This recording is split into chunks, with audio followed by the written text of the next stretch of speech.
Hi, welcome to my channel Rajan Bhardwaj.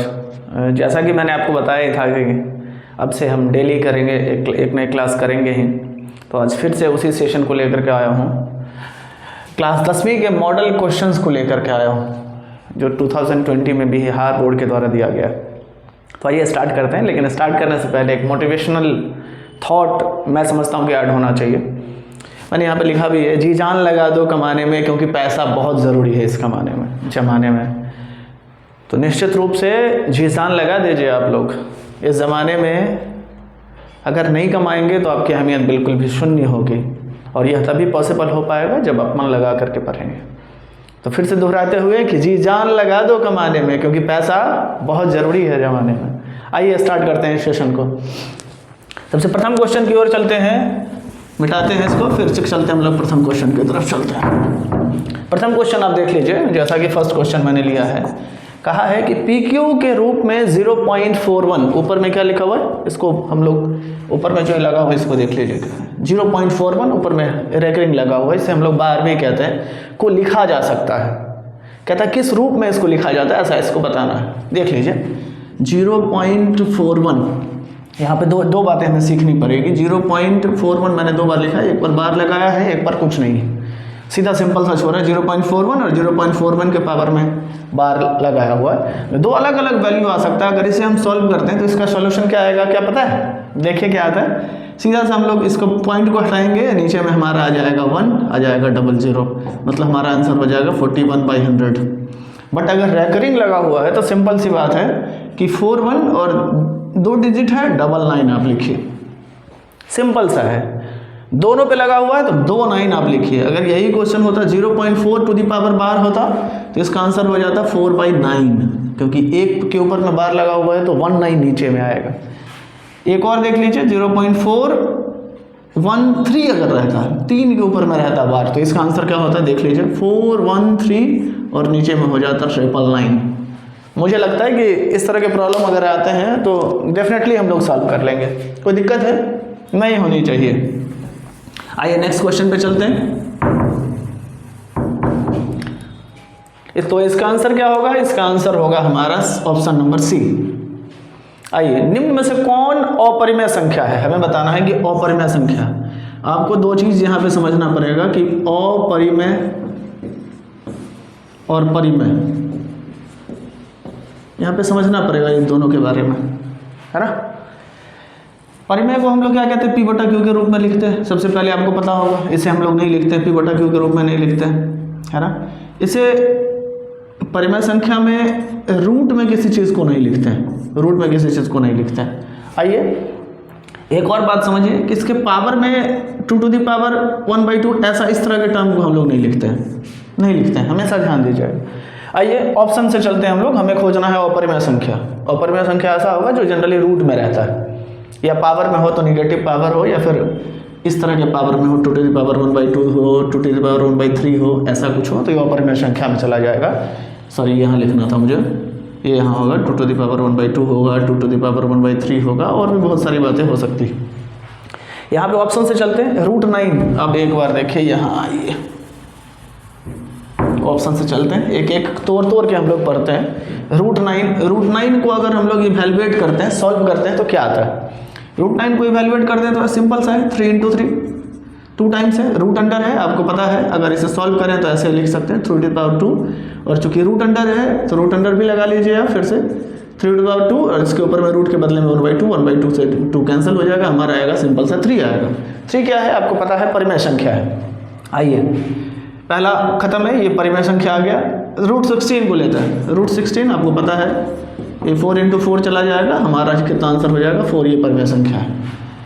25 के root under में आप लीजिए, इसको हम लिख सकते हैं 5 × 5 लिख सकते हैं, ये बाहर हो जाएगा 5, ये भी परिमेय संख्या है। नेक्स्ट एक जो मैंने छोड़ दिया, यही आंसर होगा √8।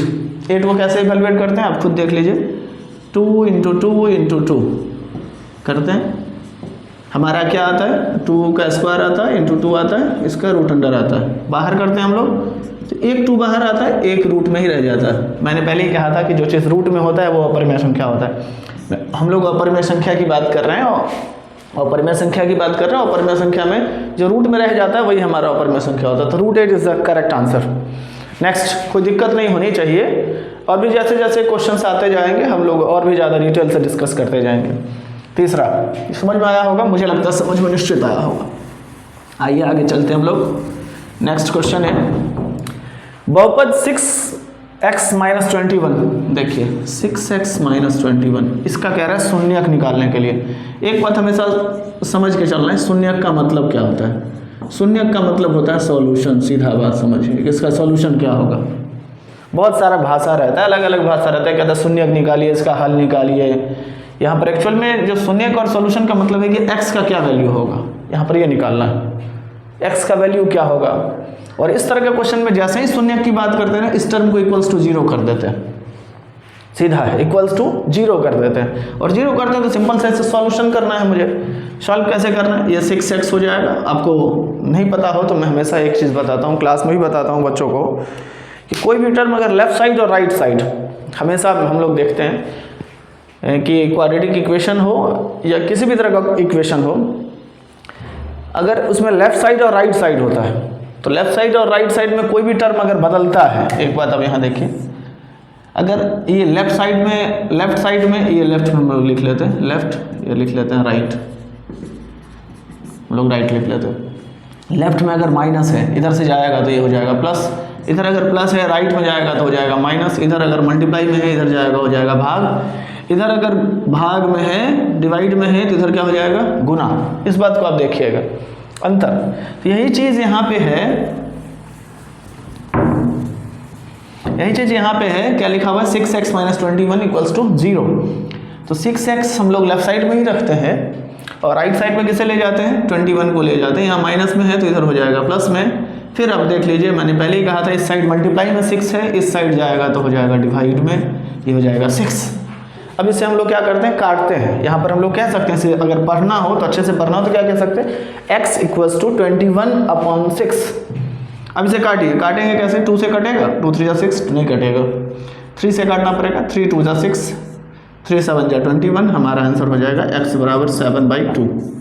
x = 7/2 कहीं है, यस पहला तो है, कोई दिक्कत नहीं होनी चाहिए। अगर आपको समझ में आ रहा है तो निश्चित रूप से एक कमेंट जरूर छोड़ करके जाएंगे। जिन भी बच्चों के पास ये वीडियो पहुंचता है, एक कमेंट छोड़ करके जरूर जाएंगे कि समझ में आ रहा है या नहीं समझ में आ रहा है।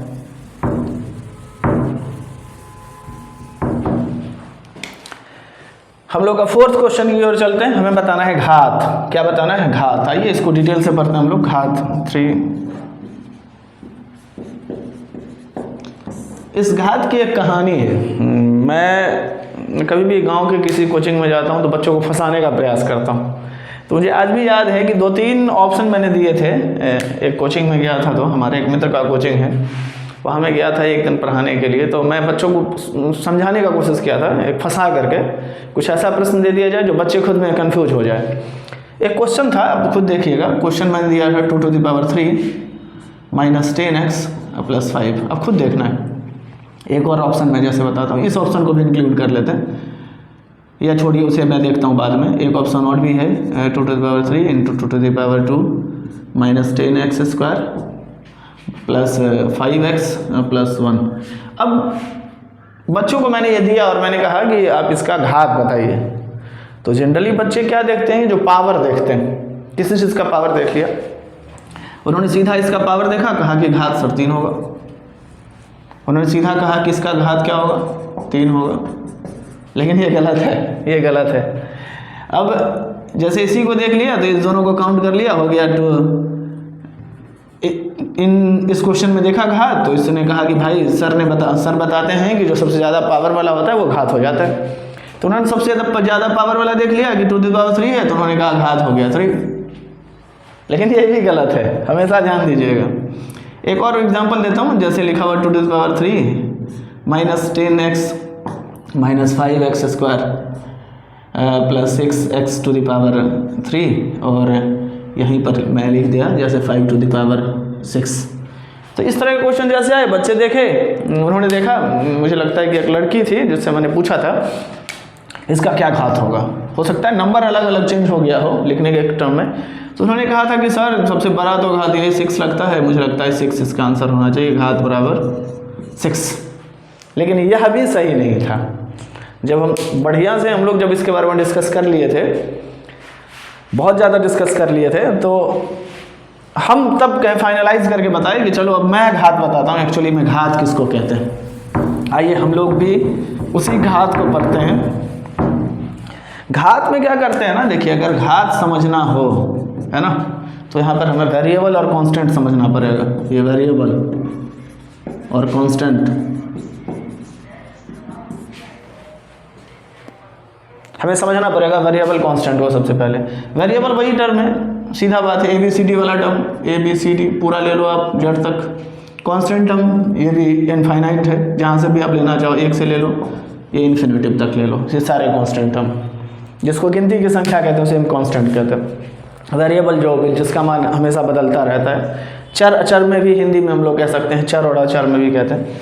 तो हमने कहा था, वो उस बच्चे को कहा था कि अब कभी भी आप डिजिट वाले नंबर पे नहीं देखेंगे पावर, डिजिट वाले नंबर पे पावर बिल्कुल नहीं देखेंगे। पावर कहाँ देखेंगे, जो टर्म ABCD में लिखा होता है, जिसे हम लोग वेरिएबल कहते हैं, है ना, उस टर्म पे देखें, जिसे हम लोग चर कहते हैं। चर हम लोग चर कहते हैं, ये चर अचर वाली कहानी, यही वेरिएबल कांस्टेंट वाली कहानी। तो हमने कहा था कि चर को देखना है। चर को कैसे देखना है, तो चर इसमें से कौन सा चर है, चर 25 है या x है, तो हमने कहा था कि x चर है।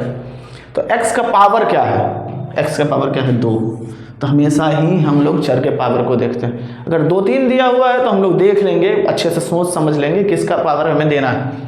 तो हमेशा देखना है चर का पावर, है ना, चर का पावर देखना है। यहाँ पे देखना है x टू द पावर 2 है, यहाँ पर देख लीजिए x टू द पावर 2 है, हमारा आंसर क्या हो जाएगा x टू द पावर 2। और भी जैसे जैसे क्वेश्चन आते जाएंगे हम लोग समझने का प्रयास करेंगे कि वेरिएबल घात हम लोग कैसे निकालते हैं। मुझे लगता है समझ में आया होगा। अगर समझ में आ रहा है तो निश्चित रूप से कमेंट छोड़ते हुए जाएंगे। आइए नेक्स्ट क्वेश्चन की तरफ चलते हैं। 5वां नंबर क्वेश्चन पे चलते हैं। निम्नलिखित में से कौन द्विघात समीकरण है। अब फिर से आइए द्विघात समीकरण पे, द्विघात समीकरण पे आते हैं।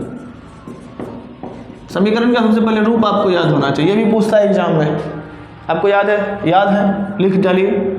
ये होता है ax² + bx + c = 0। ये घात है, ये सॉरी समीकरण है ना। रूप इसका होता है ax² + bx + c। ये रूप और समीकरण दोनों में अंतर है। समीकरण में =0 होता है, हमेशा ध्यान दीजिएगा, समीकरण में =0 और रूप में सीधा सीधा लिखा रहता है ax² + bx + c हमेशा। यही चीज़ अगर त्रिघात का अगर लिख रहा होता तो क्या होता, त्रिघात समीकरण का अगर रूप लिखना होगा तो क्या होगा, मुझे बताइए। ये बस ax³ + bx² + cx + d = 0, ये समीकरण का हो गया। समझ में आ रहा है? अगर समझ में आ रहा है तो यस यस लिखते जाएंगे आप। आगे आइए, मिटा दो नहीं, पहले मुझे बताना पड़ेगा क्वेश्चन। निम्नलिखित में से कौन द्विघात समीकरण है। अब मुझे देखना पड़ेगा जिसके घात 2 होने चाहिए, जिसके घात द्विघात का मतलब ही है जिसके घात 2 होने चाहिए। घात 2 बराबर द्विघात, जिसके घात 3 उसे त्रिघात, जिसके घात 1 उसे क्या, रैखिक। बस याद रखना, रैखिक द्विघात मतलब घात 2 होने चाहिए, त्रिघात में 3, जिसके 4 होंगे घात उसे चतुर्थ घातीय समीकरण हम लोग कहते हैं। आइए क्वेश्चन नंबर 5 की तरफ हम लोग चलते हैं। 5 में देखिए, 5 में हमें बताना है कि किसके घात होंगे। तो सबसे पहले द्विघात समीकरण कौन सा मुझे देखना पड़ेगा, जिसके 2 होंगे घात। 2 घात किसके होंगे, 2 घात किसके होंगे, आप खुद देख लीजिए। यहाँ पे 3 घात है, इसको कैंसिल कर देते हैं, 3 घात वाले को कैंसिल। यहाँ पे मान लेते हैं इसके 2 घात हैं, हो सकते हैं। अब आते हैं यहाँ पे सी पे, लेकिन यहाँ रूट पे दिया हुआ है, ये समीकरण के रूप नहीं होते हैं। ये क्यूब है, ये भी कैंसिल हो गया। अब बचा ये दोनों वाले पावर, ये रूट में है, ये भी कैंसिल हो गया। तो हमारा क्या सही होगा, सी इज़ द करेक्ट आंसर। कोई दिक्कत है, नहीं होनी चाहिए। द्विघात देखना है, ये 3 वाले हैं तो ये त्रिघात होंगे, बिल्कुल कैंसिल ही है ये। अब 2 घात वाले देखते हैं, तो ए और सी में से कोई एक होगा, ए में से कैंसिल करेंगे क्योंकि रूट में है, रूट में नहीं लेते हम लोग, हमेशा ध्यान देना है। हमें देखना पड़ेगा, ये हमें सॉल्व करने की ज़रूरत भी नहीं है, यही करेक्ट आंसर होगा सी। आइए 6 की तरफ चलते हैं।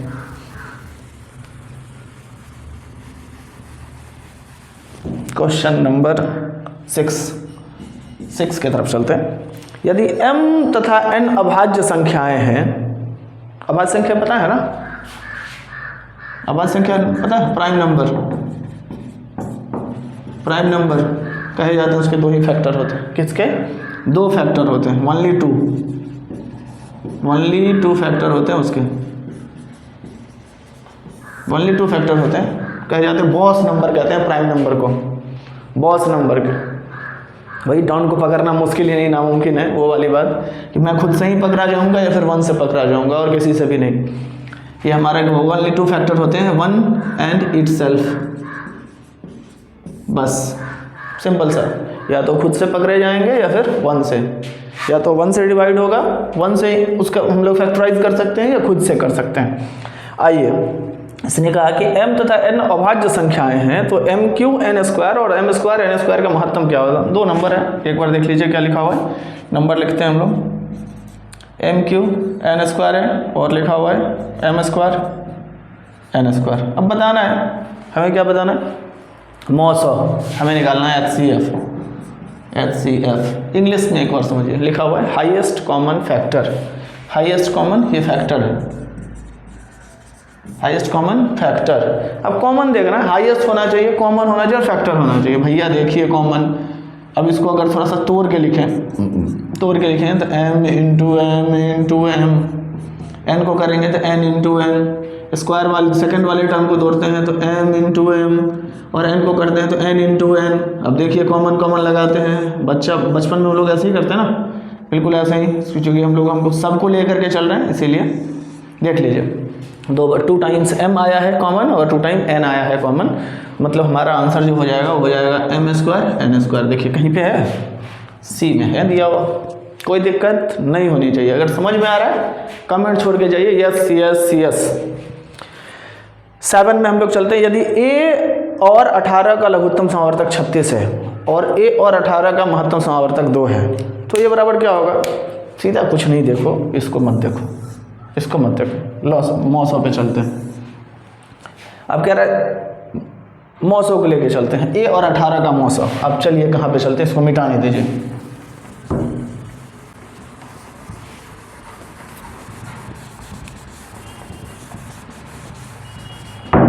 मैंने क्या कहा है, a और 18 का लॉस और 36 है, मैंने कहा इसको छोड़ दो, लॉसों को छोड़ो, मौसों को देखो। a एवं 18 का मौसो कितना दिया हुआ है? 2। कितना दिया हुआ है? 2। मौसो का मतलब पता है, मौसो का मतलब होता है HCF, और HCF का मतलब होता है हाईएस्ट कॉमन फैक्टर। क्या होता है? हाईएस्ट कॉमन फैक्टर, मतलब कॉमन होना चाहिए, फैक्टर होना चाहिए। अब मुझे बताइए कि a और 18 में से हमें कुछ निकालना है। a बराबर और 18 बराबर, 18 को तोड़ते हैं, क्या होगा? 2 3 इंटू 3 3 से 9 9 2 18। अब यहाँ पे क्या होगा जिसको डालेंगे और हमारा कॉमन आना है, HCF कितना आना चाहिए? 2 भैया, 2, यही तो 2 है। हमारा आंसर क्या हो जाएगा? 2। सिंपल सा, 2 इज द करेक्ट आंसर। कितना सिंपल है, पहला लाइन पढ़ा ही नहीं, इसका कोई यूज ही नहीं है, सीधा निकाला, आंसर इज करेक्ट इज 2। समझ में आ रहा है? इस वीडियो में इतना ही, 7 क्वेश्चन है, क्योंकि बड़ा वीडियो हो जाता है, अपलोड करने में प्रॉब्लम होता है। तो इस वीडियो में इतना ही। मुझे लगता है कि 1 से लेकर के 7 तक के क्वेश्चंस में हम लोग 7 ही क्वेश्चन नहीं किए हैं, 7 के अलावा 7 2 जा 14, 7 3 जा 21, 7 4 जा 28, बहुत सारे क्वेश्चन इसमें हम लोग किए हैं और समझने का भी प्रयास किए हैं। और भी अच्छे वीडियो में ला रहा हूँ, इसी का कंटिन्यू हम लोग करते हैं, 7 से आगे भी करते हैं। तो नेक्स्ट वीडियो हम लोग देखते हैं। अगर आपको समझ में आ रहा है तो जाते जाते कमेंट छोड़ करके जाइए, yes sir, yes sir, yes sir. और हमारे भाई देख रहे हैं, हमारे सर लोग देख रहे हैं, तो निवेदन है सर कि अपने बच्चों को ज़रूर भेजिए, अपने क्लास के बच्चों को भेजिए। हमें भी ज़्यादा खुशी होगी कि हमारे मित्र हमें सपोर्ट करते हैं। Thank you very much.